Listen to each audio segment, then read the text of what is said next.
Welcome to all. I am Satish Kumar.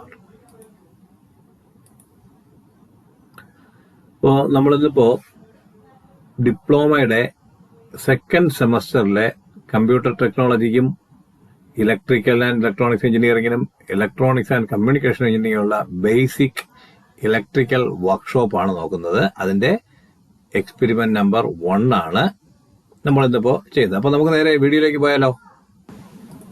അപ്പോൾ ഇന്നിപ്പോ first experiment അല്ല, സെക്കൻഡ് എക്സ്പെരിമെന്റ് ആണ്. ഫസ്റ്റ് എക്സ്പെരിമെന്റ് എന്ന് പറഞ്ഞാൽ ജസ്റ്റ് 2 ലൈറ്റുകളെ എങ്ങനെ കത്തിക്കാം, സീരീസ് ആയിട്ടും പാരലൽ ലൈറ്റൊക്കെ എങ്ങനെ കത്തിക്കാം എന്നുള്ളത്, ജസ്റ്റ് ഒരു വയർ കണക്ഷൻ മാത്രം ഹോൾഡറിൽ ചെയ്യുക എന്നുള്ളത് മാത്രമാണ്. നമ്മുടെ സെക്കൻഡ് എക്സ്പെരിമെന്റ് ആണ്. ഓക്കെ, എങ്കിലും നമ്മുടെ വീഡിയോയിൽ first experiment voltage and current in AC series circuit. അപ്പോൾ ഇവിടെ എന്താണ് നമുക്ക് നോക്കാം.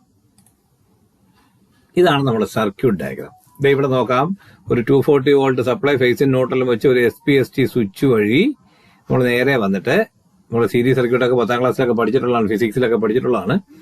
ഒരു അമ്മീറ്റർ വഴി 2 ആംപിയറിന്റെ MI എന്ന് പറഞ്ഞാൽ മൂവിങ് അയൺ ആണ്. മൂവിങ് അയൺ അമ്മീറ്റർ വഴി നേരെ പോയി ലാമ്പ് 200 വാട്ട് 240 വോൾട്ടിന്റെ ഒരു ലാമ്പ് വഴി കയറി ഇറങ്ങി സീരീസ് ആയിട്ട്, അടുത്ത 100 വാട്ട് ലാമ്പിന്റെ ാത്തൂടെ കയറി ഇറങ്ങി സീരീസ് ആയി, വീണ്ടും 60 വാട്ട് ലാമ്പ് വഴി സീരീസ് ആയി നേരെ ന്യൂട്രലിലേക്ക് പോയി സപ്ലൈ കംപ്ലീറ്റ് ആയി, സർക്യൂട്ട് കംപ്ലീറ്റ് ആവുകയാണ്. ഇവിടെ എല്ലാം സീരീസ് ആണ്. ഇനി ഒരു 300 വോൾട്ടിന്റെ ഒരു വോൾട്ട്മീറ്റർ സപ്ലൈക്ക് പാരലായിട്ട് നമ്മൾ കണക്ട് ചെയ്തിട്ടുണ്ട്. എന്ന് പറഞ്ഞാൽ ഇൻപുട്ട് വോൾട്ടേജ് കണ്ടുപിടിക്കുന്നതിന് വേണ്ടിയിട്ടാണ്. ഇനി അടുത്ത നോക്കാം, 60 വാട്ട് 240 വോൾട്ടിന്റെ ബൾബിന് എക്രോസ് ആയിട്ട് അതിന്റെ പൊട്ടൻഷ്യൽ ഡിഫറൻസ് കണ്ടുപിടിക്കാൻ വേണ്ടിയിട്ട് ഒരു 300 വോൾട്ടിന്റെ ഒരു ബൾബ് നമ്മൾ കണക്ട് ചെയ്തിട്ടുണ്ട്. 300ന്റെ ആവശ്യമില്ല, എന്നാലും 300 കണക്ട് ചെയ്തിട്ടുണ്ട്. ഇനി അതുപോലെ തന്നെ 100 വാട്ടിന്റെ ബൾബിന് എക്രോസും നമ്മളൊരു 150 വോൾട്ടിന്റെ കണക്ട് ചെയ്തിട്ടുണ്ട്. ഇനി 200 വാട്ടിന്റെ അതിനകത്ത് നമുക്ക് എന്ത് ചെയ്യുന്നുണ്ട്, ഒരു 50 വോൾട്ടിന്റെ വോൾട്ട്. അപ്പൊ നിങ്ങൾക്ക് ഒരു സംശയം ഉണ്ടാവാം, സീരീസിലായാലും ഇപ്പം എന്തിനാണ് മറ്റേതൊക്കെ കുറവ്, നമ്മൾ 300 കണക്ട് ചെയ്യല്ലേ, പിന്നെ എന്തിനാണ് 50 150 എന്നൊക്കെ ഒരു സംശയം ഉണ്ടാവും. ഓക്കെ, അതൊക്കെ നമുക്കിപ്പോ ഈ എക്സ്പെരിമെന്റൽ മെത്തേഡ് കാണുമ്പോൾ നമുക്കറിയാം. ഓക്കെ, നമുക്ക് അടുത്ത സ്ലൈഡിലേക്ക് പോവാം. ഇവിടെ ആ സർക്യൂട്ട് ഡയഗ്രാം ചെയ്ത് വെച്ചിരിക്കുകയാണ്. അത് നോക്കുക, അതിൽ അമ്മീറ്റർ ഉണ്ട്, വോൾട്ട്മീറ്റർ ഉണ്ട്, ഒരു വലിയ കറുത്ത കാണുന്ന ഒരു കറുത്ത അമ്മീറ്റർ ആണ്. അത് കഴിഞ്ഞിട്ട് ഒരു 300 വോൾട്ട് അമ്മീറ്റർ, അത് കഴിഞ്ഞ് അടുത്ത 300 വോൾട്ട്, അത് കഴിഞ്ഞാൽ അടുത്ത ഒരു 150, അത് കഴിഞ്ഞാൽ ഒരു 50 വോൾട്ടിന്റെ മീറ്റർ. ഓക്കെ, ഇനി നമുക്ക് ആ ഓരോ മീറ്റർ ആയിട്ട് ഞാൻ അടുത്ത് കാണിക്കുകയാണ്. അമ്മീറ്റർ MI ആണ്, ആംപിയർ AC ആണ്, 0-യിലാണ്. അടുത്ത വോൾട്ടിന് അടുത്ത ബാക്കി 3 വോൾട്ട് മീറ്ററുകളും ഓരോ വോൾട്ട് പൊട്ടൻഷ്യൽ ഡിഫറൻസ് കണ്ടുപിടിക്കുന്ന ഓരോ 3 വോൾട്ട് മീറ്ററുകളും 0-യിലാണ്. നമുക്ക് ഇവിടെ നോക്കാം, 0 to വോൾട്ട്. ഞാനിപ്പോ സപ്ലൈ ഓൺ ചെയ്തു. സപ്ലൈ എന്ന് പറയുന്നത് 200-നും 400-നും ഇടയ്ക്ക് എത്ര കട്ടകൾ ഉണ്ടെന്ന് നോക്കിക്കേ. 1 2 3 4 5 6 7 8 9 10 കട്ടകൾ. അതായത് 200 മുതൽ 400 വരെ 200 വോൾട്ട്. ആ 200 വോൾട്ടില് അതിനെ 10,000 ഡിവൈഡ് ചെയ്യുമ്പോൾ ഒരു കോളം എന്ന് പറയുന്നത് 20 വോൾട്ടാണ്. അപ്പൊ ഇവിടെ 220 240 മുകളിൽ വോൾട്ടേജ് ഉണ്ട്. ഓക്കെ, ഇവിടെ നമുക്ക് അടുത്ത് നോക്കാം. നമുക്ക് അപ്പൊ ഇവിടെ അമ്മീറ്റർ നമ്മൾ സപ്ലൈ ഓൺ ചെയ്തപ്പോൾ അമ്മീറ്റർ സപ്ലൈ റീഡിങ് എത്രയാണെന്ന് നോക്കി. ഏകദേശം ഇതിപ്പോ ഒരു മൊബൈൽ ക്യാമറയിൽ എടുക്കുന്നതായതുകൊണ്ട് തന്നെ എന്റെ ആംഗിൾ വ്യത്യാസം വരുന്നതനുസരിച്ച് നമുക്ക് കിട്ടുന്ന റീഡിങ് വ്യത്യാസം വരും. നിങ്ങൾ ഒറിജിനലി ചെയ്യുമ്പോൾ റീഡിങ് എടുത്തോളുക. അപ്പൊ ഇവിടെ ഇത് ഏകദേശം 0.3 അങ്ങനെ ഒരു റേഞ്ചിലാണ്. അപ്പൊ അത് ഏതിലാണ് കണക്ട് ചെയ്തിരിക്കുന്നത് അറിയില്ല. 1.5 3 ആംപിയർ ആണ്. 3 ആംപിയറിലാണ് കണക്ട് ചെയ്തിട്ടുള്ളതെങ്കിൽ ഇത് ഏകദേശം 0.5 അടുപ്പിച്ചുണ്ട്. ഇല്ലെന്നുണ്ടെങ്കിൽ ഏകദേശം 0.3 അടുപ്പിച്ചേ ഉള്ളൂ. ഓക്കെ, അതെന്തായിക്കോട്ടെ, നമുക്ക് റീഡിംഗ് ഒറിജിനൽ കണ്ടുപിടിക്കാം. അമ്മീറ്ററിൽ ചെറിയൊരു കറണ്ട് വന്നിട്ടുണ്ട്. അപ്പൊ ഇവിടെ നമ്മള് 60 വാട്ട് ബൾബിന്റെ ലാമ്പിന്റെ അക്രോസ് ആയിട്ട് ഇപ്പം ക്യാമറ ചെരിഞ്ഞിരുന്നത് കൊണ്ട് തന്നെ കറക്റ്റ് വോൾട്ട് മീറ്റർ റീഡിംഗ് അല്ല കിട്ടുന്നത്. അതിന്റെ പൊസിഷൻ നിങ്ങൾ അതിനനുസരിച്ച് ചേഞ്ച് ആവുന്നുണ്ട്. എങ്കിലും 100 150ക്ക് മുകളിൽ ഒരു റേറ്റാണ് റീഡിംഗ് നിൽക്കുന്നത്. ഓക്കെ, അടുത്തത് 100 വാട്ടാണ്. 100 വാട്ടിന് ഏകദേശം 50ക്കും ഏകദേശം 60 70 ഏകദേശം ആ ഒരു 70 75 ആ റേഞ്ച് 80 അടുപ്പിച്ചാണ് ഇപ്പോൾ അത് നിൽക്കുന്നത്. ഓക്കെ, അടുത്തത് 200 വാട്ടാണ്. അത് കത്തുന്നേ ഇല്ല. കത്താനുള്ള കാരണം അതിന് അക്രോസ് ആയിട്ട് പോകുന്നത് ഏകദേശം 18 വോൾട്ട് 17 വോൾട്ടേ ഉള്ളൂ. ആ 17 വോൾട്ട് അതിനകത്ത് അനക്രോസ് ആയിട്ട് കിട്ടുമ്പോൾ ഒരു കാരണവശാലും 200 വാട്ടിന്റെ ഒരു ലാമ്പ് ബ്രൈറ്റ് ആവത്തില്ല. അതിനൊന്ന് ചെറുതായിട്ടൊന്നും മിനുങ്ങാൻ പോലും ഉള്ളത് കിട്ടത്തില്ല.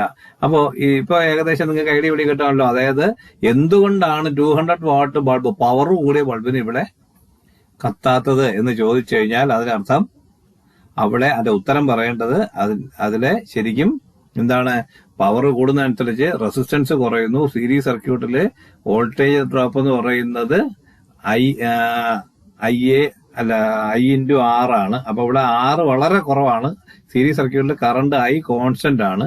അപ്പൊ നമുക്ക് ഈ 3 ബൾബിനകത്തൂടെ പോകുന്ന കറണ്ട് കോൺസ്റ്റന്റ് ആണ്. പക്ഷെ റെസിസ്റ്റൻസ് 60 വാട്ടിന് ഏറ്റവും കൂടുതൽ റെസിസ്റ്റൻസ്, 100 വാട്ടിന് അല്പം കുറവ്, 200 വാട്ടിന് വളരെ കുറവാണ്. അതുകൊണ്ട് തന്നെ ഇതിന് അക്രോസ് ആയിട്ട് പോകുന്ന I/R എന്ന് പറയുന്നത് വളരെ കുറവായിരിക്കും. അതുകൊണ്ട് ഇതിന് അക്രോസ് ഉള്ള വോൾട്ടേജും വളരെ കുറവായിരിക്കും. അപ്പോ ഇനി നമുക്ക് അതിന്റെ ഇക്വേഷൻസ് എങ്ങനെയാണെന്ന് നോക്കാം. കറണ്ട് I = ഇത്ര ആംപിയർ നിങ്ങൾ കിട്ടുന്ന റീഡിങ് അതുപോലെ എഴുതാം. അതിനകത്ത് ടാബ്ലറ്റ് കോളം പോലെ വരച്ചെഴുതാം, അല്ലാതെ ഇങ്ങനെ എഴുതാം. അത് കഴിഞ്ഞാൽ വോൾട്ടേജ് എന്ന് പറയുന്നത് V എത്രയാണെന്ന് എഴുതാം, ഇത്ര വോൾട്ട് എന്ന് എഴുതാം. അടുത്തത് V1 എന്ന് പറയുന്നത് അക്രോസ് 60 വാട്ട്, അതായത് V1 എന്ന് പറയുന്നത് 60 വാട്ടിന് അക്രോസ് ആയിട്ടുള്ളതാണ്. എത്രയെന്ന് എഴുതാം, ഇത്ര വോൾട്ട് എന്ന് എഴുതാം. V2 100 വാട്ടിന് അക്രോസ് ഉള്ളത് എഴുതാം. V3 200 വാട്ടിന് അക്രോസ് ഉള്ളത് എഴുതാം. നമ്മളിപ്പോൾ കണ്ടത് ഏകദേശം കണ്ടിട്ടുണ്ടാവും. 160 മുകളിൽ ഒരെണ്ണം, ഒരു 50-60 വോൾട്ടിന് മുകളിൽ ഒരെണ്ണം, പിന്നെ ഒരു 17 വോൾട്ട് ഒരെണ്ണം. ഓക്കെ, ഇനി നമുക്ക് ഈ ആദ്യം കണ്ട വോൾട്ടേജ് V എന്ന് പറയുന്നതും V1 + V2 + V3യും ഈക്വൽ ആകണം. ഈക്വൽ ആയില്ല എന്നുണ്ടെങ്കിൽ നമ്മൾ അതിനകത്ത് ഇൻഫറൻസ് ലാസ്റ്റ് റിസൾട്ട് കഴിയുമ്പോൾ ഇൻഫറൻസ് എഴുതുമ്പോൾ ഈക്വൽ അല്ല എന്നുണ്ടെങ്കിൽ V = V1 + V2 + V3 അല്ല എന്നുണ്ടെങ്കിൽ അതിന് റീസൺ നിങ്ങൾക്ക് എങ്ങനെ എഴുതാം? മീറ്റേഴ്സിന്റെ എറർ ആവാം. ഇതിൽ ഏത് മീറ്ററിന്, ഈ 4 വോൾട്ട് മീറ്ററിൽ ഏതൊരു എറർ വന്നാലും വരാം.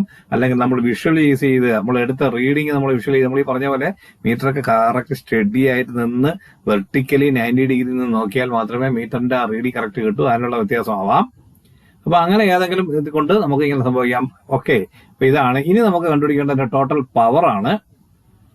എന്തിനാണ് ടോട്ടൽ പവർ കണ്ടുപിടിക്കുന്നത് ചോദിച്ചു കഴിഞ്ഞാൽ ഈ 100 വാട്ട് 200 വാട്ട് 60 വാട്ട് ബൾബ് തന്നെയാണ് ഇനി നമ്മൾ പാരലായിട്ട് കണക്ട് ചെയ്യുന്നത്, എനർജി മീറ്റർ വഴി കണക്ട് ചെയ്യുന്നത്, അതുപോലെ തന്നെ നമ്മൾ വാട്ട് മീറ്റർ വെച്ച് കണക്ട് ചെയ്യുന്നത്. അപ്പോഴെല്ലാം ഇതേ സാധനം തന്നെയാണ് കണക്ട് ചെയ്യുന്നത്. അതുകൊണ്ട് നമുക്ക് ഓരോ സർക്യൂട്ടിലും ഇതേ സാധനം, ഈ 3 ഐറ്റംസ് സീരീസ് ആയിട്ടും പാരലായിട്ടും ഒക്കെ കണക്ട് ചെയ്യുമ്പോൾ ഉള്ള പവർ എന്തായിരിക്കും എന്നുള്ളത് നമുക്ക് വേർതിരിച്ചറിയാൻ വേണ്ടിയിട്ടാണ്. അപ്പോൾ ടോട്ടൽ പവർ എന്ന് പറയുന്നത് ആ വോൾട്ടേജ് V × കറണ്ട് I ആയിരിക്കും. അപ്പോ ഈ വീഡിയോ ഇവിടെ അവസാനിക്കുകയാണ്. ഇത് നിങ്ങൾക്ക് ഉപകാരപ്പെട്ടു എങ്കിൽ നിങ്ങളുടെ അതേ കാറ്റഗറിയിലുള്ളവർക്ക് ഷെയർ ചെയ്യുക. അടുത്ത വീഡിയോയ്ക്ക് കാണുന്നത് വരെ താങ്ക് യു.